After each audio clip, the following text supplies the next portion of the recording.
Hey guys, what's up? This is Wes from PCJews, and this is one of my first videos in a long time due to personal reasons I'm not really going to get into, but I'm doing a review and guide for Doran's Blade Lee Sin jungle start. And I am a low gold Lee Sin main, but I'm consistently improving and working on my both mechanics and decision making from the jungle. This game is a low gold lobby. The enemy has like 3 gold 3s and 2 gold 5s, and my team is mostly gold 4. So let's jump into runes and masteries, which have been on your screen for a bit. I'm running flat AD with 4% lifesteal, a bit of scaling magic resist, and flat armor for runes, and that is almost always the best meta for this. And in my mastery choices, I opted into an offensive 21-9-0 so I can put more pressure on the lanes with the Doran's Blade instead of the 9-21-0. 9-21-0 is still good. You'll actually end up with more health coming out of the jungle than you would with 21-9-0, but your damage in terms of ganking, like how much you do when you hurt people coming into the lane, will be noticeably little bit lower, not drastic, so it's still viable. But anyways, this game, Jarvan the 4th, their jungler, did an early gank top, so if I were paying attention better, I would have been going towards their red to try to steal that from them. But I'm also worried, and this is the first review part of the Doran's Blade Lee Sin. I'm worried about my sustain. Like, if I go at him with the Doran's Blade, will I win the fight from half health if he is 3/4 health and drinking a health potion while it happens? And I've heard some people say that it does, and I've also seen in some cases of like watching high elo streamers that it doesn't. Like, I've seen Lee Sins fighting Jarvans and Lee Sins fighting even a Nautilus. I remember one time got the better of a Lee Sin that started a Doran's Blade. So yeah, that's kind of one of its weaknesses to me. You've got good innate sustain with Lee Sin already, so does the lifesteal and 5 health return justify the purchase of the Doran's Blade? And no, that alone doesn't, but then again, you also have to consider that with the Doran's Blade, you're doing a lot more damage to champions. Like, I have 20 more attack damage than I normally would have playing Lee Sin.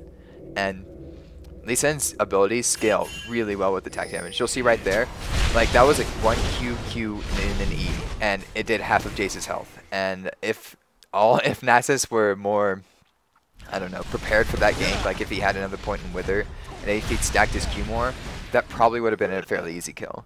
And my mindset this game was honestly just to camp top lane, because Nasus is inherently weak in the lane, but inherently strong if he wins his lane, and Jace is inherently strong in lane and inherently weak if he loses lane. So I was like, okay, well, I can shut down their strong laner and camp my weak laner and hopefully get carried. And sure enough, that's what ends up happening, but you guys will see that as the video progresses.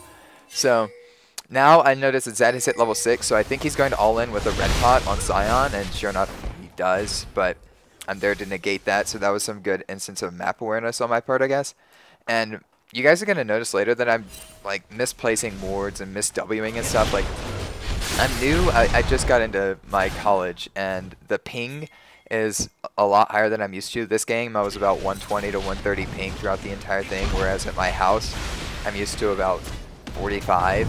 So I didn't have that good of a adjustment period when I started this game. I've only been playing a few games since I got here, but I decided that this is a strategy that I know fairly well about. I've been practicing it a few times in solo queue and stuff, and I could shed some light on the Doran's Blade Lee Sin flavor of the month build.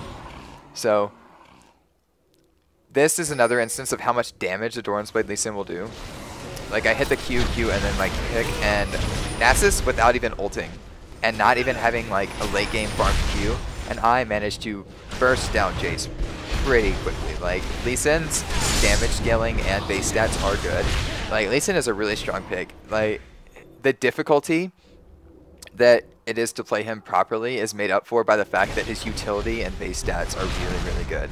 So combining that with Doran's Blade damage made that gank really, really easy.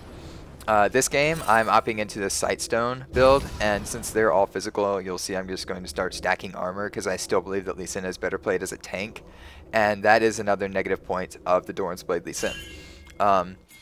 the amount of tankiness you get is drastically postponed by almost 1,000 gold worth of damage and 80 health worth of stats. So if you wanted to like rush a Ronduin's or an Aegis or something, you're going to postpone that by, unless you're having a really good game, you're going to postpone that by almost 4.5 minutes, which can mean the difference in a team fight if your team is really getting hit hard by some physical damage or melee or mage damage carry. So that would be another negative on this build. Let's see. This build is all about, this build promotes the concept that jungler's job is to help the laners. Like, at all costs, the jungler should help its lanes, which isn't that bad of an idea. I mean, a lot of people like Big Fat LP and from CLG and like Cyanide from Fnatic think that the jungler's main job is to just help your lanes. Like, there are other people like Meteos from North America or Diamond Procs who feel that the most important thing a jungler does is farm the jungle well and then relieve pressure from lanes.